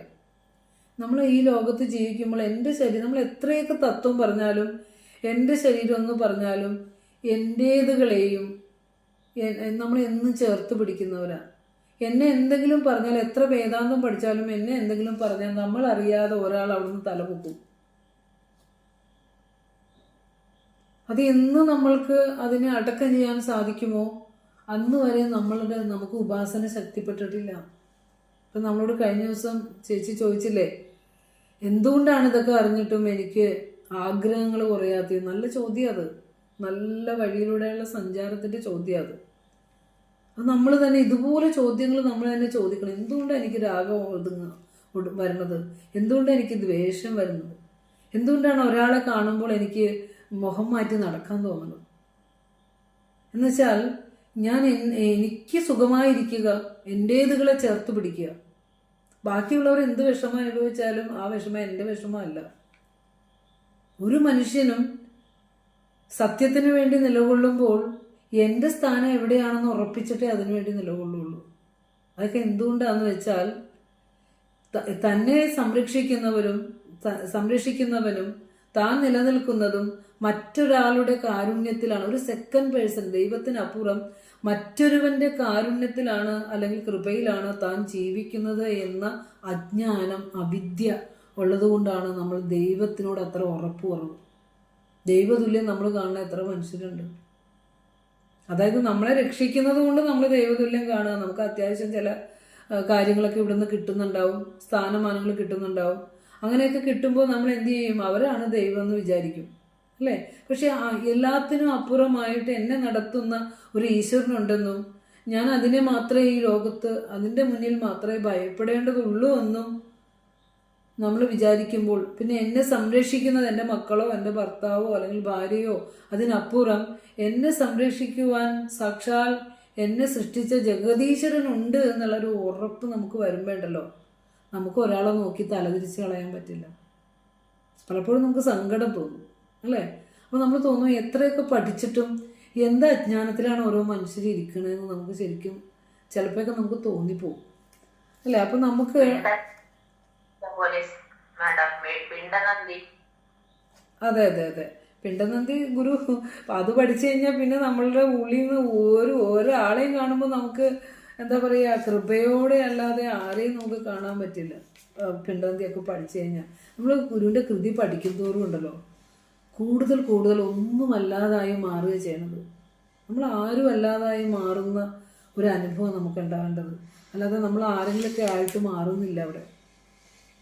അപ്പോൾ എന്താണെന്ന് വെച്ചാൽ അസംഭൂതി ഇപ്പോൾ നമ്മൾ പറഞ്ഞുകൊണ്ടിരിക്കുന്നത് പലതിൻ്റെ തോന്നൽ കാട്ടിയിട്ട് അതിന് ശക്തി കൂട്ടുകയാണ്. കാരണം ഇപ്പോൾ ഒരാളെ നമ്മൾ വെറുതെ ഇരിക്കുമോ, ഫോണെടുത്ത് ഒരാളെ പരിചയപ്പെട്ടു, അയാളുടെ ദുഃഖങ്ങൾ കുറേ കേട്ടു, അതിന് പരിഹാരം പറഞ്ഞു കൊടുത്തു, പിന്നെ മറ്റൊരു ദുഃഖം എടുത്തു വെച്ചു. അതാണ് ഈ കൂട്ടി പോവുക എന്ന് പറഞ്ഞാൽ. അതല്ലേ ഗുരു പറഞ്ഞത്, ഈ ചോദ്യങ്ങൾ ഉപരമിച്ചവനാണ് നിർവൃതി അനുഭവിക്കണമെന്ന് നിർവൃതി പഞ്ചകത്തിൽ പറഞ്ഞത്. അതുകൊണ്ടാണ് ആത്മീയതയിൽ ചോദ്യങ്ങൾ കുറവാണ്. ജഡത്തെ ഉപാസിക്കുമ്പോഴാണ് ചോദ്യങ്ങൾ കൂടുന്നത്. അപ്പോൾ പലതിൻ്റെ തോന്നൽ നമ്മളെ കാട്ടിയിട്ട്, അസംഭൂതി പറയുക, പലതിൻ്റെ തോന്നൽ നമ്മളെ കാട്ടിയിട്ട് അതിന് ശക്തി കൂട്ടി വന്ന് നമ്മൾ അതിൽ നിന്ന് പിന്നെയും സഞ്ചരിച്ച് പോവുകയാണ്. ശക്തി കൂട്ടിയിട്ട് കൂരിരുട്ട് നമ്മൾ വർദ്ധിപ്പിക്കുകയാണ്. വെളിച്ചം ഒട്ടുമേയില്ല, കൂരിരുട്ട് വർദ്ധിപ്പിക്കുന്നു. അങ്ങനെ അവിദ്യാമാർഗത്തിലെ ഭവിക്കലിനെയാണ് അസംഭൂതി എന്ന് പറയുക. അതായത് പലതിൻ്റെ തോന്നൽ കാട്ടി അതിൽ ഭ്രമിച്ച് കൂടുതൽ നമ്മൾ ഇരുട്ടിലേക്ക് പോകുന്നതിനെയാണ് അസംഭൂതി എന്ന് പറയുക. അതായത് യോഗവാസിഷ്ഠ നമ്മളോട് പറയുന്നുണ്ട്, എന്ത് വേണമെങ്കിലും നിങ്ങൾ സങ്കല്പിച്ചോ, എന്ത് വേണമെങ്കിലും സങ്കല്പിച്ചോ, പക്ഷെ ഞാൻ ഈ ശരീരമാണെന്ന് മാത്രം സങ്കല്പിക്കരുത്. ഞാൻ എന്ന് പറഞ്ഞാൽ ഞാൻ എന്ന ശുദ്ധസ്വരൂപം, ആത്മ അംശം ഈ ശരീരമാണെന്ന് ഒരിക്കലും സങ്കല്പിക്കരുത്. കാരണം അത് ഉറപ്പിച്ച് പറയാണ്. കാരണം ഞാൻ ഈ ശരീരമാണെന്ന് സങ്കല്പിക്കുന്നതിനേക്കാൾ അനർത്ഥം മറ്റൊന്നുമില്ലെന്നർത്ഥം. യോഗവാസിഷ്ഠത്തില് വസിഷ്ഠൻ രാമനോട് പറയുന്നു കൊടുക്കുന്നതാണ്, ഒക്കെ വേദാന്തമാണത്. എന്ത് വേണമെങ്കിലും സങ്കല്പിച്ചോളൂ, പക്ഷെ ഞാൻ ഈ ശരീരമാണെന്ന് ചിന്തിക്കുന്നതിനേക്കാൾ, ഈ പ്രപഞ്ചത്തിലെ വസ്തുക്കളെ സത്യമെന്ന് കരുതുന്നതിനേക്കാൾ, എൻ്റേതുകളെ ശക്തമായി പിടിക്കുന്നതിനേക്കാൾ വലിയൊരു അനർത്ഥം വരാനില്ല. അതുകൊണ്ടാണ് നാരായണീയമൊക്കെ ഭാഗവത സാരാണല്ലോ നാരായണീയം. എല്ലാ ഗ്രന്ഥങ്ങളും പരമസത്യത്തെ പറയണ കേട്ടോ. ഒന്ന് കേൾക്കുമ്പോൾ നമ്മൾ പുച്ഛം പിടിക്കണ്ട. എല്ലാത്തിലും ഗുരുക്കന്മാർ, കൃപാലുക്കളായ ഗുരുക്കന്മാരെ നമ്മൾ കൃപയോടെ കാണാൻ പഠിക്കണം. അവിടെ എൻ്റെ ഗുരു നിൻ്റെ ഗുരു എന്ന് വെക്കരുത് നമ്മൾ. അപ്പോൾ അതുകൊണ്ടാണല്ലോ ഭട്ടതിരിപ്പാട് ഇങ്ങനെ നാരായണീയം പറഞ്ഞ് പലവട്ടം ഞാൻ പറഞ്ഞിട്ടുള്ളതായത്. 10 മന്ത്രങ്ങളും പറഞ്ഞ് 10ാമത്തെ ശ്ലോകത്തിൻ്റെ അവസാനം പറയും, ഇങ്ങനെയൊക്കെയുള്ള ഗുരുവായൂരപ്പ എന്നെ ഒന്ന് ഈ സംസാര സാഗരത്തിൽ നിന്ന്, എന്നെ ഒന്ന് ഈ രോഗത്തിൽ നിന്ന് കരകയറ്റണേന്നാണ് ആദ്യം ചോദിച്ചു വന്നത്. നമ്മൾ വ്രതമൊക്കെ എടുത്തിട്ട് എനിക്ക് ഇന്ന ആവശ്യങ്ങൾ സാധിച്ചു തരണേന്ന് പറയണ പോലെ ഈ രോഗത്തിൽ നിന്നൊന്ന് മാറ്റി തന്നെ. അങ്ങനെ പറഞ്ഞ് അവസാന ദശകങ്ങളിൽ എത്തുമ്പോൾ പറയാണ്, കാരണം ശരീരത്തിന് വേണ്ടിയാണ് ഭട്ടതിരിപ്പാട് അത്രയും നേരം ഗുരുവായൂരപ്പനോട് പ്രാർത്ഥിച്ചത്. പിന്നെ പറയാണ് ഹി മേ, ഒരു പുച്ഛത്തോടു കൂടി ശരീരത്തെ കണ്ടിട്ട്, ഹി മേ ദേഹമോഹം ത്യജ പവനപുരാധീശ. ഞാൻ ഈ ദേഹമാണെന്നുള്ള ആ ഒരു മോഹമുണ്ടല്ലോ, ചിന്തയുണ്ടല്ലോ, കണ്ടേ, ഞാൻ എത്ര തുച്ഛമായതാ അങ്ങയോട് ചോദിച്ചത്. എൻ്റെ രോഗം മാറ്റാനേ, ഈ ജഡമായ ശരീരത്തിന്റെ രോഗം മാറ്റാൻ ഞാൻ അങ്ങയോട് ചോദിച്ചിരിക്കുന്നു. പരമജ്ഞാനസ്വരൂപനായ പരമാത്മസ്വരൂപനായ അങ്ങയോട് ഞാൻ ചോദിച്ചത് എത്ര തുച്ഛമായി പോയി അല്ലേ? എന്നിട്ട് പറയാണ്, പുച്ഛത്തിൽ പറയാണ്, മേ ഹി വെറുതെ എടുത്ത് കളയാവുന്ന ഈ ശരീരത്തിന് വേണ്ടിയിട്ട് എന്നെ ഇങ്ങനെ വലയിപ്പിക്കല്ലേ. ദേഹമോഹം ത്യജ ഭവനപുരാധീശ യത് പ്രേമഹേതൗ. ഞാൻ ഈ ശരീരത്തിനെ ഇത്ര സ്നേഹിച്ചു പോയത് കൊണ്ടാണ്. ഗേഹേ പുത്രേ കളത്രാദിഷു ച വിവശിതാഹ. എൻ്റെ കുടുംബത്തിലും പുത്രന്മാരിലും ഭാര്യയിലും ഒക്കെ ഇങ്ങനെ ആ സ്വാർത്ഥതത്പരനായി സഞ്ചരിച്ചിരിക്കുന്നു അല്ലെ. തുത്പദം വിസ്മരന്തി. നിന്റെ പാദങ്ങളെ ഞാൻ മറന്നുപോയി അല്ലേ. എന്താണ് ആധ്യാത്മികതയുടെ ആ ഒരു ഗ്രേറ്റ്നെസ് നോക്കിയേ. അപ്പോൾ തുച്ഛമായതിനെയൊക്കെ മുറുകെ പിടിച്ചുകൊണ്ട് ജീവിക്കുന്ന നമ്മളോട് ഉപനിഷത്ത് ഋഷി പറയുകയാണ്, ഈ മായ ഈ ജഡവസ്തുക്കളെ ആരാധന ചെയ്യുന്നവർ ഇരുട്ടിലാണ് പതിക്കുന്നത് എന്ന് പറയാണ്. എന്തുകൊണ്ടാണ് നമ്മളുടെ ഇപ്പൊ ഗുരു നമ്മളോട് പറഞ്ഞില്ലേ, കയ്യിലിരിക്കുന്ന കൽപ്പക വിഷക്കനിയാണ് ഇതെന്ന് പറഞ്ഞു തന്നു. പക്ഷെ നമുക്ക് മനസ്സിലായിട്ടില്ല. നമ്മൾ കാണാതെയൊക്കെ പഠിച്ചോ പ്രസംഗിക്കുകയോ ഒക്കെ ചെയ്യും, പക്ഷെ നമുക്കിത് മനസ്സിലായിട്ടില്ല. കയ്യിലിരിക്കുന്ന കൽപ്പക വിഷക്കനി എന്ന് പറഞ്ഞല്ലോ ഭഗവാനെ, അവിടെ കിട്ടണില്ലല്ലോ. എന്താ ഇത് കിട്ടാത്തേ? ഇപ്പൊ കഴിഞ്ഞ ദിവസം സദാമിനി ചേച്ചിയാണെന്ന് ചോദിച്ചത്, എന്താ ടീച്ചറെ എന്തുകൊണ്ടാണ് ദുഃഖം മാറാത്തത്? എന്തുകൊണ്ടാണ് ഓരോ വസ്തുക്കൾ കാണുമ്പോൾ എനിക്ക് വീണ്ടും വീണ്ടും അതിനോട് ആസക്തി തോന്നുന്നത് അല്ലേ? ഒരു ഇന്നസെന്റ് ആയിട്ടുള്ള ചോദ്യമാണത്. അപ്പോൾ അവിടെ രക്ഷപ്പെടണം എന്നുള്ളൊരു ആഗ്രഹം ഉണ്ട് അവിടെ. അപ്പോൾ എന്തുകൊണ്ടാണ് കരതല ആമലകം പോലെ ഈ ശക്തി നമ്മളിൽ ഇരുന്നിട്ടും നമുക്ക് എന്തുകൊണ്ടാണ് ഇത് അനുഭവിക്കാൻ സാധിക്കാത്തത് എന്ന് ചോദിച്ചാൽ എന്തൊക്കെയോ കുഴപ്പങ്ങളുണ്ട്. ഒന്നില്ലെങ്കിൽ ഉപാസനയുടെ കുറവ്, അല്ലെങ്കിൽ നമുക്ക് വിരക്തി വന്നിട്ടില്ല, അല്ലെങ്കിൽ നമുക്ക് ഇന്ദ്രിയ വിഷയങ്ങളിലുള്ള ആസക്തി കൂടുന്നു, അല്ലെങ്കിൽ നമുക്കെന്താ ശരിയായ സത്യത്തെ നമ്മുടെ ഉള്ളിലേക്ക് മനസ്സിലാക്കാനുള്ള ഒരു കെൽപ്പില്ലായ്മ. ഇതൊക്കെ നമ്മുടെ ഈ എന്താ പറയുക തീവ്രമായ ജിജ്ഞാസ വരായിക. ഇതൊക്കെയാണ് ആഗ്രഹിക്കും. പക്ഷെ തീവ്രമായി എന്തെങ്കിലും ആഗ്രഹിച്ചാൽ നമ്മൾ നേടിയെടുത്തിട്ടേ അടങ്ങുള്ളൂ. തീവ്രമായി ആഗ്രഹിച്ചിട്ടില്ല. അവിടെയാണ് ധീരനായ ശ്രീനാരായണ ഗുരുദേവൻ എന്ന ഋഷിയെ നമ്മുടെ മുന്നിലേക്ക് ആ പാദകമലങ്ങളെ ആശ്രയിച്ച് നമ്മൾ വരണത് അല്ലേ. ആ ധീരത്വത്തെയാണ് നമുക്കും വേണ്ടത്. ഗുരുവിനെ ആരാധിക്കുക എന്ന് പറഞ്ഞാൽ പൂവിട്ട് പൂജിച്ച് പുഷ്പാഞ്ജലി സമർപ്പിച്ച് നിവേദ്യം വെക്കുക എന്നല്ല അർത്ഥം കേട്ടോ. ആരാധന എന്ന വാക്കിനർത്ഥം അതായി മാറുക എന്നാണ്. ഗുരുവ് സ്വാംശീകരിച്ചിട്ടുള്ള ആ ഗുണങ്ങൾ എന്നിലേക്കും വരണം. അതാണ് ആരാധന എന്ന് പറയുന്നത്. അപ്പോൾ ഇവിടെ പറയാണ് എന്തൊക്കെയാണ് നമുക്ക് നമ്മളുടെ തന്നെ കുഴപ്പങ്ങൾ കൊണ്ടാണ് നമുക്ക് ഈ സത്യത്തിലേക്ക് വരാൻ പറ്റാത്തത്. വിരക്തി വരായിക, മനസ്സടങ്ങിയിട്ടില്ല, ഇന്ദ്രിയങ്ങൾ പിന്നെയും ഭൗതിക വിഷയങ്ങളിലേക്ക് പോകുന്നു, ഇങ്ങനെ ഉപാസനയുടെ കുറവ്, ഇതൊക്കെ കൊണ്ടായിരിക്കാം നമുക്ക് ആ സത്യത്തിലേക്ക് എത്താനായിട്ട് പറ്റാത്തത്. അപ്പോൾ നല്ല ജിജ്ഞാസ വരണം. അതിനപ്പുറം വേറെ ഒന്നും വേണ്ടെന്നാണ് എല്ലാ ഉപനിഷത്തും നമ്മളോട് പറയണത്. ഈ സത്യത്തിലേക്ക് എത്തണമെങ്കിൽ എനിക്ക് ഈ സത്യത്തെ അറിയണം, അനുഭവിക്കണം, ജന്മാന്തരങ്ങളിലെങ്കിലും എനിക്കിത് കരഗതമാകണമെന്ന് തീവ്ര ജിജ്ഞാസ ഉണ്ടെങ്കിൽ നമുക്ക് കിട്ടും. പക്ഷെ ഈ ജിജ്ഞാസ ഇല്ലാത്തവരെ ഉപനിഷത്ത് പറയുന്നത് എന്താണെന്നറിയോ? എന്നെ വഴക്ക് പറയരുത്, ജീവിക്കുന്ന കഴുതകളാണെന്ന് പറയാം. കാരണം വെച്ചാൽ നമ്മളെ കഴുതയെന്ന് വിളിക്കുന്നതല്ല അത്. കഴുതയെന്ന് വിളിക്കുന്നത് എന്തുകൊണ്ടാന്ന് പറയട്ടെ, കഴുത ഭാരം ചുമക്കുകയാണ്. അതുപോലെ നമ്മളും ഈ ജീവിതഭാരം ചുമക്കുകയാണ്. പക്ഷെ ഈ ജീവിതത്തെ അനുഭവിക്കുക വേണ്ടത്. ഈ പരമസത്യം കയ്യിലുള്ളപ്പോൾ ഇതിനെ ഓരോ നിമിഷവും സാർത്ഥകമാക്കിക്കൊണ്ട് ആനന്ദത്തോടെ ഇരിക്കുക വേണ്ട. അങ്ങനെ ഇരിക്കാതെ നമ്മൾ ഈ ശരീരം എന്ന് ചത്തുപോകും, എന്ന് ഈ ശരീരം വീഴാതിരിക്കാൻ വേണ്ടി ഈ ശരീരത്തെ എങ്ങനെയൊക്കെ നോക്കുക, എന്തൊക്കെ ആഹാരം കഴിക്കുക, എന്തൊക്കെ ചികിത്സകൾ കൊടുക്കുക. ഇനി ഈ വൃദ്ധാവസ്ഥയിൽ ഈ ശരീരം കിടക്കുമ്പോൾ ആരും ഇതിനെ നോക്കുക, നോക്കണവരെയൊക്കെ ഒന്ന് സംരക്ഷിക്കുക. ഇങ്ങനെ ദേഹമോഹത്തിന് വേണ്ടി മാത്രമാണ് നമ്മുടെ ഈ ശരീരവും നമ്മളെ ഈ ജീവിതം മാറ്റിവെക്കുന്നത്. അതുകൊണ്ടാണ് ജീവിക്കുന്ന കഴുതകളെന്ന് പറയുന്നത്. കാരണം അവർ ജീവിതം ചുമക്കുന്നുകൊണ്ടാണ് നമ്മളെപ്പോലെയുള്ളവരെ പറയുന്നത്. ജീവിതം ചുമക്കുകയല്ല വേണ്ടത്, ജീവിതം ആ പ്രകൃതിയുടെ താളത്തിനൊത്ത് വിട്ടുകൊടുക്കുക. സുഖവും ദുഃഖവും ഒക്കെ അത് അനുഭവിച്ച് തന്നെ പോകണം എന്നുള്ളതാണ്. അപ്പോൾ അസംഭൂതിയെക്കുറിച്ചാണ് നമ്മൾ പറഞ്ഞു വരുന്നത്. അതായത് എണ്ണമറ്റ നാമരൂപങ്ങളും അവയിൽ നിന്നുണ്ടായ ദുഃഖാനുഭവമാണ് അസംഭൂതി. ചുരുക്കി നമുക്ക് പറയും, ഷോർട്ട് നമുക്ക് പറയുകയാണെങ്കിൽ എണ്ണമറ്റ നാമരൂപങ്ങളും അതിൽ നിന്നുണ്ടാകുന്ന ദുഃഖാനുഭവവും. നമ്മൾ പറഞ്ഞില്ലേ, പേരായിരം പ്രതിഭയായിരമെങ്ങിവറ്റിൽ ആരാളിഴും വിഷയമായിരമാം പ്രപഞ്ചം എന്ന് പറഞ്ഞു. ഈ പ്രപഞ്ചം എന്താന്ന് ഒറ്റ വാക്കിൽ ഒരു നിർവചനം പറയാണ്. ആയിരക്കണക്കിന് പേരുകളും ആ പേരിൽ നിന്നുണ്ടായ ആയിരക്കണക്കിന് ആശയങ്ങളും. പ്രതിഭ എന്ന് പറഞ്ഞാൽ എന്താ? ആശയം. ഒരു പേര് നമ്മൾ ആശയമായിട്ടാണ് നമ്മുടെ ഉള്ളിലിരിക്കുന്നത്, പേരായിട്ടല്ല. ആ ആശയവും അതിൽ നിന്നുണ്ടായി വരുന്ന ചിന്തകളും വിഷയജാലങ്ങളുമാണ് പ്രപഞ്ചം. സത്യമല്ലേ?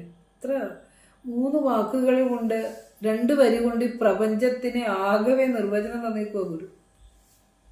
അപ്പോൾ അസംഭൂതി എന്ന് പറഞ്ഞാൽ അതാണ്. ആ അദ്വൈത ദീപികയിലെ ആദ്യത്തെ 2 വരികളുടെ അർത്ഥം നമുക്ക് പറയാം. എണ്ണമറ്റ നാമരൂപങ്ങളും അതിൽ നിന്നുണ്ടായി വരുന്ന ദുഃഖാനുഭവങ്ങളും ഒക്കെയാണ് അസംഭൂതി എന്ന് പറയും. ഇനി ഇവിടെ നമുക്ക് ശ്രദ്ധിക്കേണ്ടത്, കുറച്ചൊരു സൂക്ഷ്മതലത്തിലേക്ക് നമ്മളിത് പോകുമ്പോൾ 2 ഭാഗമായിട്ട് നമുക്ക് അസംഭൂതിയെ തിരിക്കാം. കുറച്ച് സംഗതികളെ കണക്ട് ചെയ്യുന്നുണ്ട് അവിടെ. അറിയേണ്ട ഇനി നിങ്ങൾ മറ്റൊരു വ്യാഖ്യാനം പറയുമ്പോൾ ടീച്ചറെ ഇതിന് ഇങ്ങനെയാണല്ലോ അവിടെ അർത്ഥം കൊടുത്തേക്കണേന്ന് നാളെ ഒരിക്കലും നിങ്ങൾ ചോദിക്കുമ്പോൾ, കാരണം നമ്മളിത് ഇനിയും നമ്മൾ പലവട്ടം കേൾക്കുവേ, അപ്പോൾ ചിലപ്പോൾ ഇതായിരിക്കുമല്ലോ നിങ്ങൾ കേൾക്കുന്നത്. അപ്പോഴും ഇങ്ങനെ ഒരു ആശയം കൂടി അതിനുണ്ടെന്ന് അറിയാൻ വേണ്ടിയിട്ടാണ് പറയുന്നത്. അതായത് അസംഭൂതിക്ക് 2 മേഖലകളുണ്ട്. അസംഭൂതി എന്ന് പറഞ്ഞാൽ മായയാണ്, ജഡമാണ്. ആ മായ, ഈ പ്രപഞ്ചത്തിന് കാരണമായ മായയെ നമ്മൾ ആരാധന ചെയ്യുന്നതിനെയാണ് അസംഭൂതി എന്ന് പറയുന്നത്. അപ്പോൾ ഒന്ന്, അസംഭൂതിയുടെ 2 മേഖലകളിൽ ഒന്ന് പ്രകൃതിയുടെ അവ്യക്താവസ്ഥ എന്ന് പറയും. ഇതൊക്കെ പറയുമ്പോൾ ടീച്ചർ എന്താണ് ഈ വായിക്കൊള്ളാത്ത വർത്തമാനമൊക്കെ പറയണത്, ഇതൊക്കെ എന്താ മനസ്സിലാകാത്തതാണല്ലോ എന്ന് ധരിക്കണ്ട, അത് വിശദമാക്കി തരാം. അതായത് പ്രകൃതിയുടെ അവ്യക്താവസ്ഥ എന്ന് പറഞ്ഞാൽ വ്യക്തമല്ലാത്തതിനെയാണ് അവ്യക്തം എന്ന് പറയുക. സൃഷ്ടിയുടെ ആരംഭത്തിൽ ദർശനമാലയുടെ നിങ്ങൾ ദർശനമാല പഠിക്കുന്നവരല്ലേ, 1ാമത്തെ മന്ത്രം തന്നെ പറഞ്ഞാൽ മതിയല്ലോ. അസീത് അഗ്രേ അസത്ത്. ഈ അസത്ത് തന്നെയാണ് ഈ അവ്യക്തം എന്ന് പറയാം. അതായത് വ്യക്തമല്ല, അവ്യക്തമാണ്. വാസന, നമ്മുടെ ഉള്ളിലുള്ള വാസന അവ്യക്തമാണ്, വ്യക്തമല്ല. അതുകൊണ്ടാണ്, അതായത് അസത്തായിരുന്ന നാമരൂപരഹിതമായിരുന്ന പ്രപഞ്ചത്തെ ഭഗവാൻ നാമരൂപ സഹിതമായി ചെയ്തല്ലോ എന്നാണ് പറഞ്ഞത്. സൃഷ്ടിക്ക് മുമ്പ് അസത്തായിട്ടായിരുന്നത്, അതിനെയാണ് അവ്യാകൃതം എന്ന് പറയാം, അല്ലെങ്കിൽ അവ്യക്താവസ്ഥ എന്ന് പറയാം. നാമരൂപങ്ങളോട് കൂടി അല്ലാത്ത ഭാവത്തിനെയാണ് അവ്യക്താവസ്ഥ എന്ന് പറയാം. അപ്പോൾ ഈ അസംഭൂതിക്ക് 2 ഭാവങ്ങളുണ്ട്. ഒന്ന് പ്രകൃതിയുടെ അവ്യക്താവസ്ഥ. ഇതിനെ നമുക്ക് മായ എന്നും വാസന എന്നൊക്കെ പറയാം. ഇച്ചിരി വേദാന്തമാണ്. ഉപനിഷത്ത് പഠിക്കുന്നത് കൊണ്ട് നിങ്ങൾ ഇത്തിരി വേദാന്ത വിദ്യാർത്ഥികൾ തന്നെയാണ് ഇപ്പോൾ കേട്ടോ. ഇനി ഇത് വേറെ സ്ഥലത്ത് വരുമ്പോൾ നിങ്ങൾക്ക് ഇത് ഒന്നുകൂടി ക്ലിയർ ആവും. അതായത് പ്രകൃതിയുടെ അവ്യക്താവസ്ഥ അല്ലെങ്കിൽ മായ അല്ലെങ്കിൽ വാസന എന്നൊക്കെ നമുക്ക് അതിനെ പറയാം. ഇനി അടുത്തത് 2ാമത്തെ തലമാണ് ഞാൻ നിങ്ങളോട് പറഞ്ഞു പോയ വ്യാഖ്യാനം, ശുദ്ധ ജഡരൂപം. ശുദ്ധ ജഡരൂപമാണ്. അതുപോലെ തന്നെ പിന്നെന്താണ് പറഞ്ഞത്, അവ്യക്താവസ്ഥയിലുള്ള പ്രകൃതിയുടെ അവ്യക്താവസ്ഥ. അസംഭൂതിക്ക് 2 ഭാവങ്ങളുണ്ട്. അവ്യക്താവസ്ഥ എന്ന് പറയാം. പ്രകൃതിയുടെ അവ്യക്താവസ്ഥ എന്ന് പറഞ്ഞാൽ നാമരൂപരഹിതമായിരിക്കുന്ന ഒരു ഇരിപ്പ്, പിന്നെ നാമരൂപ സഹിതമായിട്ട് ശുദ്ധ ജഡമായിരിക്കുന്ന ഒരു ഇരിപ്പ്. അങ്ങനെ 2 ഭാവങ്ങളുണ്ട് അസംഭൂതിക്ക്, 2 മേഖലകളുണ്ട്. അതായത് അവ്യക്തമായ അല്ലെങ്കിൽ അവ്യാകൃതമായ പ്രകൃതിയിൽ നിന്നാണ് ശക്തി സ്പന്ദിച്ച് വ്യാകൃതമായ നാമരൂപങ്ങളോട് കൂടിയ പ്രപഞ്ചമുണ്ടായത്. ഒന്നുകൂടെ പറയാം. ആദ്യം സൃഷ്ടിയുടെ തുടക്കത്തിൽ അതായത് വെറുതെ ഒരു ആൽമരം തന്നെ സങ്കല്പിച്ചാൽ മതി. ആ ആൽമരം ഉണ്ടാകുന്നതിന് മുമ്പ് അത് സുപ്തരൂപത്തിൽ ആ വിത്തിന്റെ അകത്ത് അവ്യക്താവസ്ഥയിലല്ലേ ഇരുന്നേ. അതിനെയാണ് പറയുന്നത് അവ്യക്തം എന്ന് പറയുക. അതായത് അവ്യക്തമായ അവ്യാകൃതമായ നാമരൂപരഹിതമായ പ്രകൃതിയിൽ നിന്നാണ്, ആ പ്രകൃതിയുടെ ശക്തി സ്പന്ദിച്ചാണ് നാമരൂപങ്ങൾ ഉണ്ടായത്. അതായത് ശക്തി സ്പന്ദിച്ചാൽ അപ്പോൾ രൂപം ഉണ്ടാവും. ചലനം എവിടെ ഉണ്ടോ അവിടെ രൂപവും നാമവും ഉണ്ടാവും. രൂപം ഉണ്ടായാൽ നാമം ഉണ്ടാവും, അതാണ് അർത്ഥം. അപ്പം നമ്മളൊക്കെ ബ്രഹ്മശക്തി ചലിച്ച് സ്പന്ദിച്ച് രൂപമാറുന്നതാണ്. അതുകൊണ്ടാണ് ഇവിടെ പറയുന്നത്, ശങ്കര ഭഗവത്പാദർ പറയുന്നത് ശബ്ദജാലം മഹാരണ്യം ചിത്തഭ്രമണ കാരണം. ഈ പ്രപഞ്ചത്തെ പറയാ, ഇവിടെ കിടന്ന് എല്ലാവരും ഒച്ചെടുക്കുന്നു എന്നല്ല അതിൻ്റെ അർത്ഥം. ശബ്ദജാലം മഹാരണ്യം ചിത്തഭ്രമണ കാരണം എന്ന് പറഞ്ഞാൽ ഈ ലോകത്ത് കാണുന്നതെല്ലാം ശബ്ദങ്ങൾ മാത്രമാണ്. അതാണ് ഗുരു പറഞ്ഞ ആലാപമാത്രമഖിലം, ശബ്ദം മാത്രമേ ഉള്ളൂ എന്ന് പറഞ്ഞാൽ എന്താ? ആദ്യം ഉണ്ടായ ശബ്ദം ചലിച്ച് സ്പന്ദിച്ചാണ് രൂപമായിട്ട് മാറിയത്. അപ്പം നമ്മളൊക്കെ ശബ്ദം തന്നെയാണ്. നമ്മുടെ ഒറിജിനൽ രൂപം എന്താണെന്ന് വെച്ചാൽ ശബ്ദമാണ്. നാദത്തിൽ നിന്നേ രൂപം ഉണ്ടാവും. ഇതൊക്കെ പിണ്ടനന്ദി പഠിച്ചേക്കണതാണ്. പക്ഷെ നമ്മൾ പിന്നെ മറന്നു പോകും. അപ്പോൾ ഓർത്തോളണം, അസംഭൂതിക്ക് 2 മേഖലകളുണ്ട്. ഒന്ന് പ്രകൃതിയുടെ അവ്യക്താവസ്ഥ, അടുത്തത് ശുദ്ധ ജഡം. പ്രകൃതിയുടെ അവ്യക്താവസ്ഥ, അതായത് സൃഷ്ടിക്ക് മുമ്പ് നാമരൂപരഹിതമായിരിക്കുന്ന ഒരു അവസ്ഥയുണ്ട്. പിന്നെ ജഡം, അതിൽ നിന്നുണ്ടായ ശുദ്ധ ജഡം എന്ന അനുഭവമുണ്ട്. അതായത് വെറുതെ ഒന്ന് സങ്കല്പിച്ച്, ഒരു മുള, ഒരു വിത്ത് മുളയ്ക്കുമ്പോൾ അതിനൊരു മുള ഉണ്ടാവും. ഈ മുളയ്ക്ക് കാരണം എന്താ? ഈ മുള ഉണ്ടായി വരാൻ കാരണം എന്താ? വിത്തിൽ നിന്ന് മുള വരുന്നു. മുളയ്ക്ക് കാരണം എന്തായിരുന്നു? മറഞ്ഞിരുന്ന ഒരു അത് തന്നെ, കറക്റ്റ്. അവിടെ ഞാൻ വിചാരിച്ചു നിങ്ങൾ വിത്തെന്ന് പറയുമെന്ന് ഓർത്തു. മുളയ്ക്ക് കാരണം വിത്തെന്ന് പറയുമെന്ന് നിങ്ങൾ വിചാരിച്ചു. അപ്പോൾ നിങ്ങൾ ഇമ്പ്രൂവ് ആകുന്നുണ്ട്. മുളയ്ക്ക് കാരണം അതിൻ്റെ ശക്തിയാണ്, പ്രരോഹ ശക്തിയാണ്. ആ മുളയായിട്ട് വരാൻ ഉപയോഗിച്ച ഒരു ബ്രഹ്മ ചൈതന്യം ഉണ്ടല്ലോ, ആ പ്രരോഹ ശക്തിയാണ് ആ മുളയ്ക്ക് കാരണം. ഈ പ്രരോഹ ശക്തിയെയാണ് നമ്മളിവിടെ മായയായിട്ട് ആരാധന ചെയ്യുന്നു എന്ന് പറയണത്. അപ്പോൾ ഇവിടെ പറയുകയാണ്, അങ്ങനെ ഒരു ആരാധന നമ്മൾ ചെയ്യാറില്ല. നമ്മൾ ശുദ്ധ ജഡത്തിന് മാത്രം ആരാധന ചെയ്യുന്നവരാ. ക്ഷേത്രത്തിൽ പോയാലും വിഗ്രഹങ്ങൾ ശുദ്ധ ജഡത്തിനെയല്ലേ നമ്മൾ ആരാധന ചെയ്യുന്നത്. ആ ചൈതന്യം, അതിനപ്പുറമുള്ള ചൈതന്യത്തിലേക്ക് നമുക്ക് പോകാനും പറ്റുന്നില്ല. അപ്പോൾ ഇവിടെ പറഞ്ഞു വരുന്നത്, അവിടെ വിവേക ചൂടാമണിയിലെ ഒരു ശ്ലോകമുണ്ട്, അവ്യക്ത നാംനി. ഇത് കാരണം ഞാൻ ഈ അസംഭൂതി ഒന്ന് പരിചയപ്പെടുത്താനാണ് ഇത്രയും കഷ്ടപ്പെടുന്നത് കേട്ടോ. 2 രൂപമുണ്ട്, ഒന്ന് ശുദ്ധജഡവും ഒന്ന് എന്താ പറഞ്ഞത്, പ്രകൃതിയുടെ അവ്യക്താവസ്ഥ.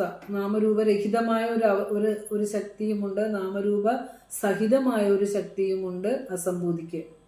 അതുകൊണ്ടാണ് വിവേക ചൂടാമണിയിൽ ആചാര്യസ്വാമികൾ പറയുകയാണ്, അവ്യക്ത നാംനി പരമേശ ശക്തി അനാദ്യ വിദ്യ ത്രിഗുണാത്മിക പര കാര്യാനുമേയ സുധീയൈവമായ യയാ ജഗത് സർവമിതം പ്രസൂയതേ. ഇതൊക്കെ ശരിക്കും പഠിക്കണം കേട്ടോ ആ ശ്ലോകം.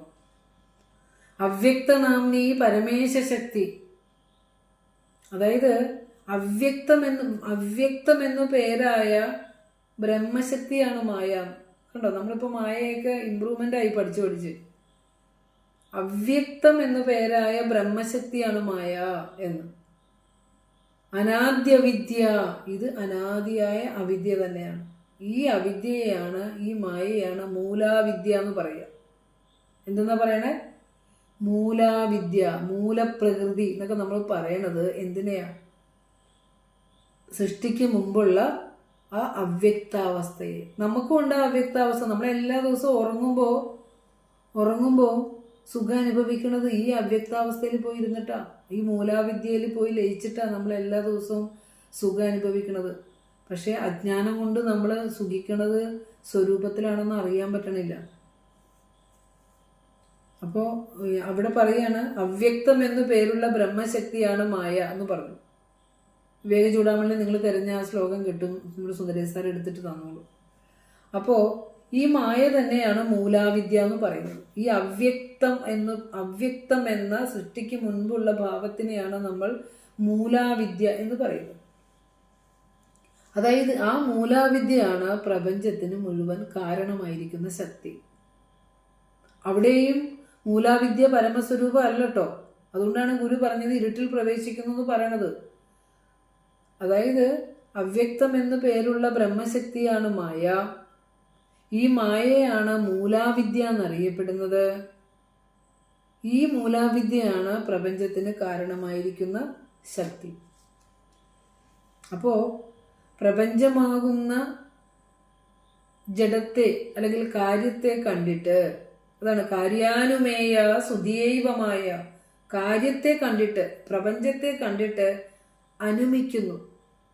സുധി എന്ന് പറഞ്ഞാൽ ബുദ്ധിമാന്മാർ, സുധി നല്ല ധീയുള്ളവർ, ബുദ്ധിയുള്ളവർ, ചൈതന്യമുള്ളവർ, ആത്മജ്ഞാനികൾ അനുമിക്കുന്നു ഇതിൻ്റെ കാരണശക്തിയെ. ജഡത്തെ കണ്ടിട്ട് ഈ മൂലാവിദ്യയെ അനുമിച്ചെടുക്കുന്നു സുധികൾ, ബുദ്ധിമാന്മാർ, നല്ല ബുദ്ധിയുള്ളവർ, ആത്മജ്ഞാനികൾ എന്നർത്ഥം. അങ്ങനെ ഈ മായയാണ് സർവ ജഗത്തിനെയും പ്രസവിക്കുന്നത്. ഈ മൂലാവിദ്യയുടെ കാര്യമാണ് ഇവിടെ അസംഭൂതി എന്ന് പറയുന്നത്. അപ്പോൾ മായാദർശനത്തിലെ ഗുരു പറയുന്നുണ്ട്, അത് പറയാം, ഇതൊന്ന് തീരട്ടെ. അപ്പോൾ ഈ മായയാണ് സർവ്വജഗത്തിനെയും പ്രസവിക്കുന്നത് എന്നാണ് വിവേക ചൂടാമണിയിലെ ആചാര്യസ്വാമികൾ പറയുന്നത്. അവ്യക്തനാംനി പരമേശശക്തി അനാദ്യവിദ്യ ത്രിഗുണാത്മിക പര കാര്യാനുമേയ സുധീയൈവമായ യയാ ജഗത് സർവമിതം പ്രസൂയതേ. ആ മന്ത്രം പഠിക്കണം. അപ്പോൾ എന്തായാലും ഇന്നിപ്പോൾ 7:45 ഇന്ന് എന്തായാലും തീർക്കണം എന്ന് വിചാരിച്ചു. അടുത്ത ഒരു ക്ലാസ്സിൽ നമുക്ക് അടുത്ത മന്ത്രം, ഇനി കുറച്ച് ഭാഗം പ്രപഞ്ചത്തിന് കാരണമായിരിക്കുന്ന മായാശക്തിയെ അതിൻ്റെ രൂപത്തെ നമുക്ക് ഋഷിമാർ പരിചയപ്പെടുത്തി തരിക. അവരാ തലമൊക്കെ എത്തി അതിനെ അനുഭവിച്ച് ഇതിനെ അറിഞ്ഞല്ലേ നമുക്ക് പറഞ്ഞു തരണത്. അതുകൊണ്ടാണ് ഏത് ഉപനിഷത്ത് എടുത്താലും ഏത് ഋഗ്വേദമൊക്കെ എടുക്കുമ്പോൾ എന്തെടുക്കുമ്പോഴും ഇങ്ങനെ ഇത്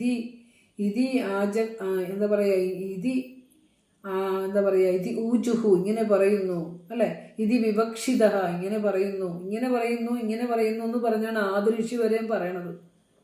കാരണം ഈ ഋഷിമാരിൽ നിന്ന് എന്ന് ഈ ജ്ഞാനം പകർന്നു കിട്ടിയെന്നില്ല. പക്ഷെ അവരാ പരമ്പരയെ അനുസരിച്ചുകൊണ്ടും നമിച്ചുകൊണ്ടും ആ അറിവ് നമ്മളിലേക്ക് പറഞ്ഞു തരിക.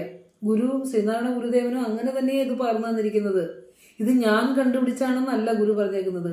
പകരുന്നു പരമ്പരയായി പലതും അല്ലെ, ആ ഋഷിയുടെ ഗണത്തിൽപ്പെട്ട, ആ ഋഷിയുടെ ശൃംഖലയിൽപ്പെട്ട പൊൻകണ്ണിയാണ് നമുക്ക് കിട്ടിയിരിക്കുന്നത്.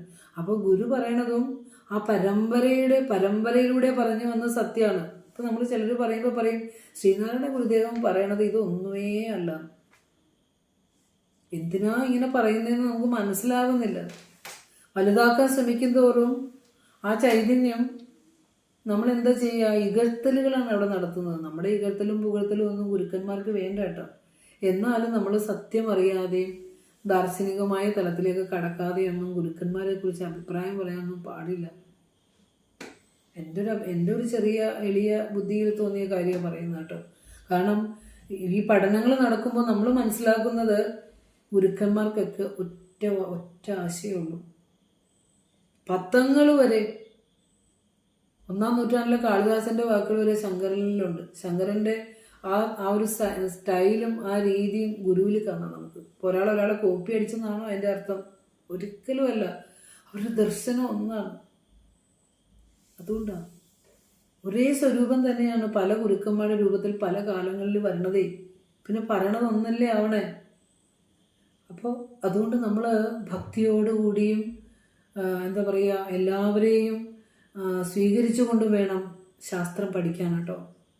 അല്ലാതെ ഒരാളെ നമ്മൾ ഇകഴ്ത്തിയാൽ നമുക്കത് ഋഷിശാപമായിട്ട് നിൽക്കും. കാരണം നമുക്ക് അറിയില്ല അവരെക്കുറിച്ച്, അവരുടെ ദർശനം എന്താണെന്ന് നമുക്ക് അറിയില്ല. നമ്മുടെ മൂഢബുദ്ധിയിൽ നിന്നുകൊണ്ട് നമ്മൾ അവർ പറഞ്ഞല്ല ഇവർ പറഞ്ഞാണ് ശരിയെന്നൊന്നും എന്നെക്കൊണ്ട് പറയാൻ പറ്റില്ല. എനിക്ക് അത്രയുള്ള അറിവൊന്നുമില്ല. അപ്പോൾ അതുകൊണ്ട് ഇന്നത്തെ ക്ലാസ് നമുക്ക് നിർത്താം. അടുത്ത ക്ലാസ്സിൽ നമുക്ക് അടുത്ത മന്ത്രവും ഇതും ഇതിൻ്റെ ബാക്കി കൂടി തീർക്കാം. പൂർണ്ണമായിട്ടില്ല ഇത്. ഓം പൂർണ്ണമദ പൂർണ്ണമിദം പൂർണ്ണാത് പൂർണ്ണമുദച്യതേ പൂർണ്ണസ്യ പൂർണ്ണമാദായ പൂർണ്ണമേവാവശിഷ്യതേ. ശാന്തി ശാന്തി ശാന്തി. ടീച്ചർ ശ്രീനാരായണ